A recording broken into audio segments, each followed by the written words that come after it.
Well, hello again, MGTOW. Today we have another topic, unrelated to what we've been talking about lately. Um, if you made it through my last two videos, chances are you're gonna stay with me because some people left.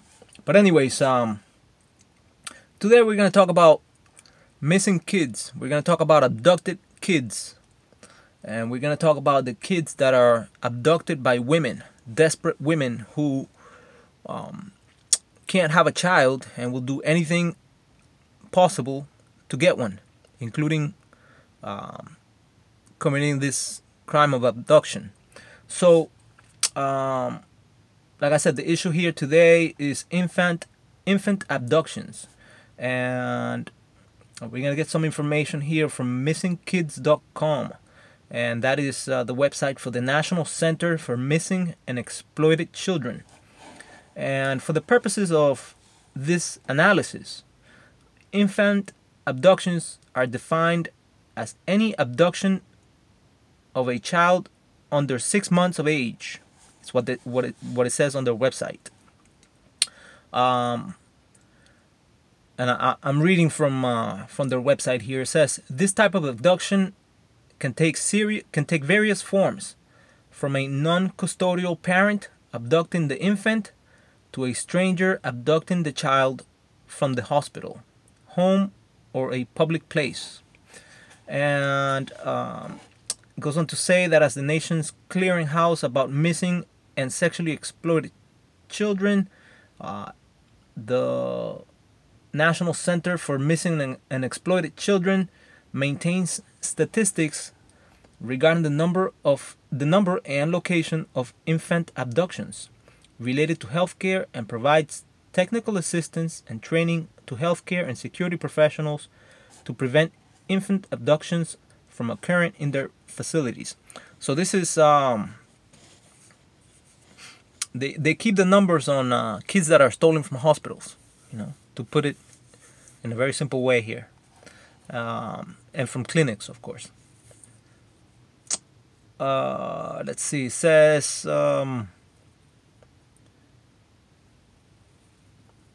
NCMEC, again, that is the National Center for Missing and Exploited Children, also provides evidence-based guidance about how to respond when an infant abduction occurs, and technical, let me just flip the page here so I can read, and technical assistance to law enforcement during and after an incident. So then it talks about risk factors.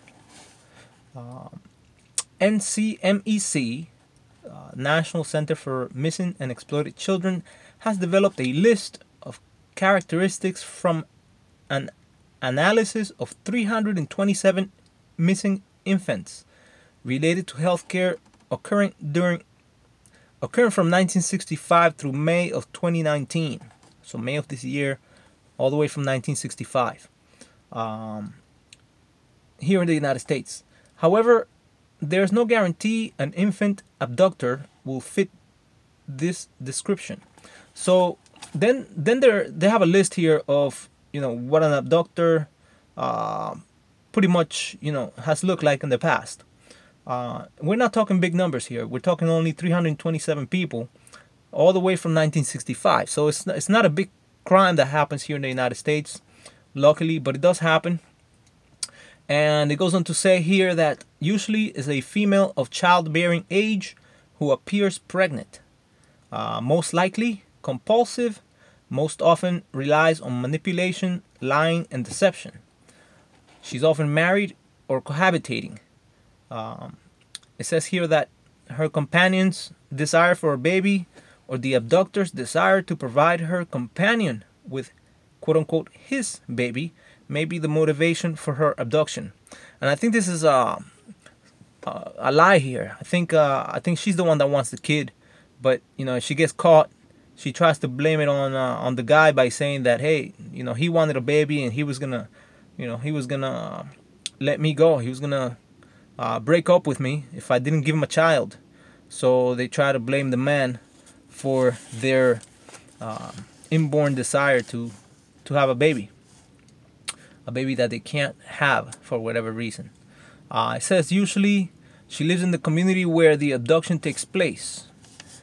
She frequently initially visits nursery and maternity units at more than one healthcare facility.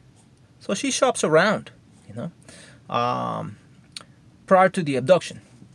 And she goes ahead and she asks detailed questions about the procedures and the, at the maternity floor. She asks about the maternity floor layout.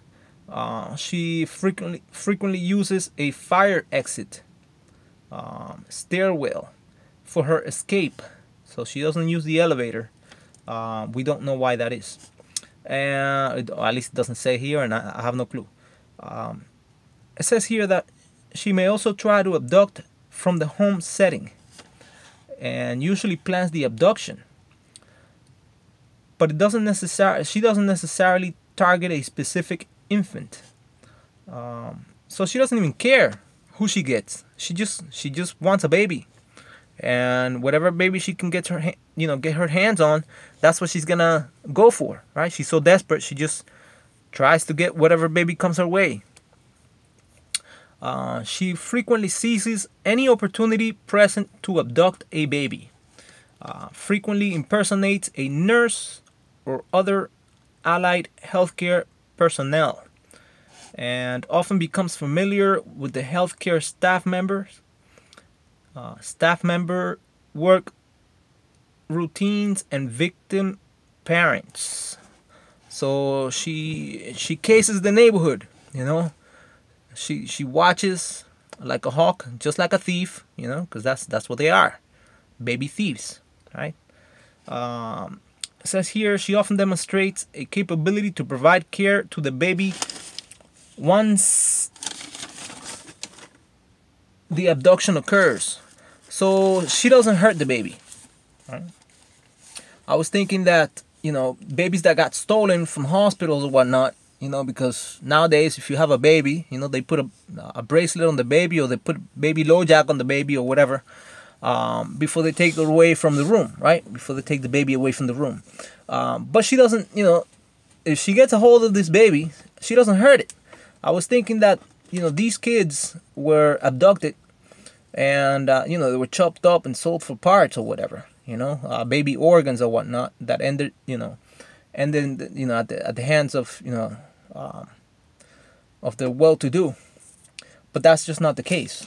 Most of these kids are not hurt. But she just takes care of the baby, and it says here within her emotional and physical abilities. So she becomes her aim is to become this baby's mother, right? Even though it's not really her own. But amazingly enough, she doesn't consider adoption. They want the newborn baby, to pretend that it's theirs.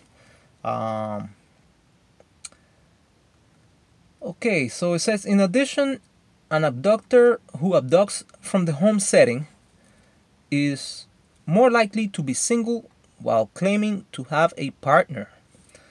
She often targets another whom she may find by visiting healthcare facilities and tries to meet the target family.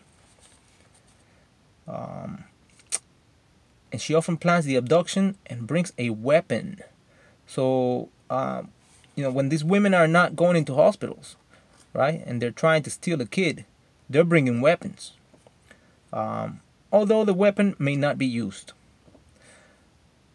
She often impersonates a healthcare or social services professional when visiting the home. And then we get some statistics. It says here by the numbers.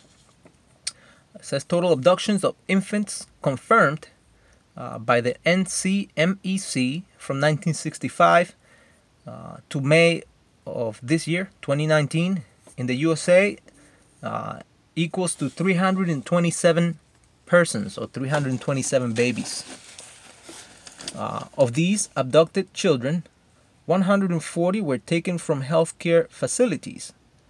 140 were taken from the home. 47 were abducted in other locations.